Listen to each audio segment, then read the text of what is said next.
வேஸ்ட்டான tea பிளேட்டை தூக்கி வீசிடுவோம். இங்கே பாருங்கள், ஒரு பழைய டீ பிளேட்டை வச்சு எப்படி அழகான கைவினை பொருட்கள் கொக்கு குருவின்னு அழகாக செய்கிறாரு. பழைய டீ பிளேட் இருக்கிறாப்புல அந்த ஹோல்டெல்லாம் உடைக்கிறாப்புல, உடைச்சிட்டு இப்போ தண்ணி ஊற்றுறாப்புல, ஊற்றிட்டு ப்ரெஷ்ஷை வச்சு நல்லா தேய்க்கிறாப்புல, தேய்ச்சி தண்ணி ஊற்றி நல்லா கழுவுறாப்புல, கழுவிட்டு காய வைக்கிறாப்புல, நல்ல ஒரு லேம்பை பொருத்தி வச்சு நல்லா ஹீட் பண்ணுறாப்புல. டீ பிளேட்டை ஹீட் பண்ணோன்னு அது நல்லா உருகி வருது.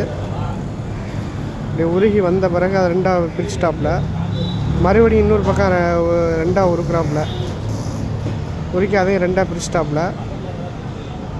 அடுத்து இப்போ மறுபடியும் பாருங்கள், அதை ரெண்டாக பிரித்து எடுத்துட்டாப்புலையா.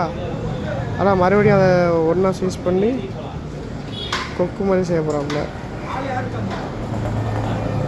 நல்லா லேம்பில் கட்டி நல்லா ஹீட் பண்ணி உருக்குறாப்புல. உருக்கிற மாதிரி வாயில் வச்சு நல்லா முட்டை மாதிரி ஊதுறாப்புல, பபுள்ஸ் மாதிரி வந்துடுச்சு. மறுபடியும் ஹீட் பண்ணுறாப்புல, மறுபடியும் அந்த கழுத்து கொக்கோட கழுத்து வந்துடுச்சு. கொக்கோட கழுத்து வந்தாலும் இப்போ பாருங்கள், மறுபடியும் தண்ணியில் வந்து க்ரீன் கலர் பச்சை கலர் சாயத்தை ஊற்றி தண்ணியை ஊற்றி இழுத்துட்டாப்புல. இழுத்துட்டு மறுபடியும் அதே ஹீட் பண்ணி மறுபடியும் விட்டுறாப்புலையா. ஒட்டிட்டு அழகான கொக்கு ரெடி ஆகிடுச்சு பாருங்கள். பச்சை கலர் சோப்பு கலர் கொக்கு எவ்வளோ நீட்டாக முடிச்சிட்டா பாருங்கள். வேஸ்ட்டான பொண்ணை கூட அழகாக மாற்றிட்டாப்புல.